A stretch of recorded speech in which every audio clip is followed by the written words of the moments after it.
So in production we are going to start a very important chapter, that is welding. I have discussed about the definition of welding. What is welding? Welding is the process of joining to similar or dissimilar material with or without application of heat, pressure और filler material.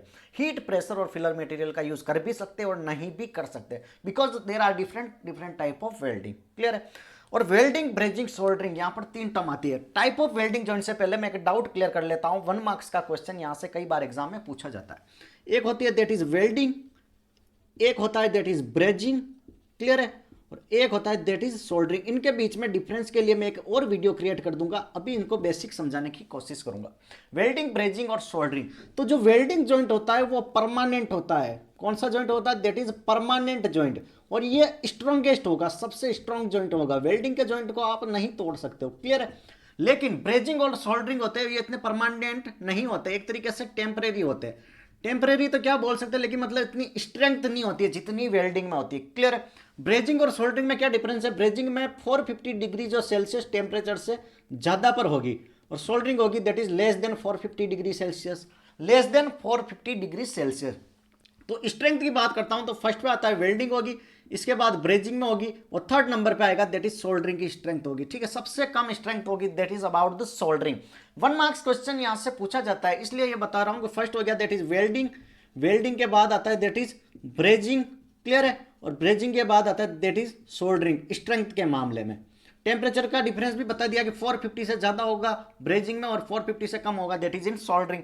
Soldering आपने नहीं देखा, mobile repair करवाने जाते हो तो वो soldering paste वगैरह, सोल्डरिंग वायर लेके और उससे वो पेस्ट करता है, वायर को जॉइंट करता है. वही तो होता है, वायर को हिलाया टूट जाएगा. लेकिन अगर किसी वेल्डिंग करवाते हो, वेल्डिंग का जॉइंट हाथ से इजीली तोड़ सकते हो? नहीं, बहुत ज्यादा स्ट्रेंथ होती है. वो एक तरीके का परमानेंट जॉइंट होता है.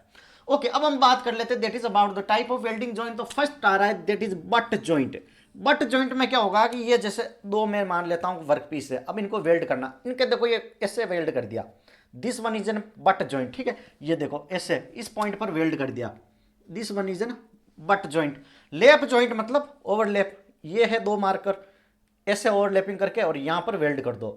ठीक है? ये वेल्ड कर दी, ये वाली ये वेल्डिंग कर दी, दैट इज लेप जॉइंट. क्लियर है?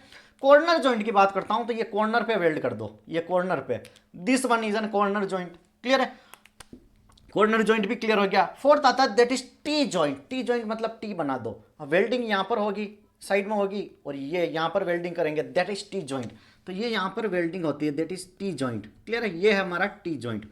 ए जॉइंट, ये देखो इसके एज, ये कॉर्नर पे यहां पर ज्वाइंट कर दिया, this one is an edge joint. तो टाइप ऑफ वेल्डिंग ज्वाइंट मैंने आपको डिस्कस कर दिया. इसके बाद हम डिस्कस करेंगे that is about the welding process 1 by 1, और लास्ट में हम डिस्कस करेंगे सारी वेल्डिंग को पढ़ने के बाद की कौन कौन से डिफेक्ट क्रिएट होते हैं, कौन कौन से डिफेक्ट क्रिएट होते हैं उनको डिस्कस करेंगे. अभी इतना डिटेल में हम नहीं जाएंगे. अभी हम क्या करेंगे, बेसिक से पढ़ेंगे. वेल्डिंग की डेफिनेशन पढ़ा दी, वेल्डिंग ज्वाइंट पढ़ा दिया कि कौन कौन से ज्वाइंट होते हैं.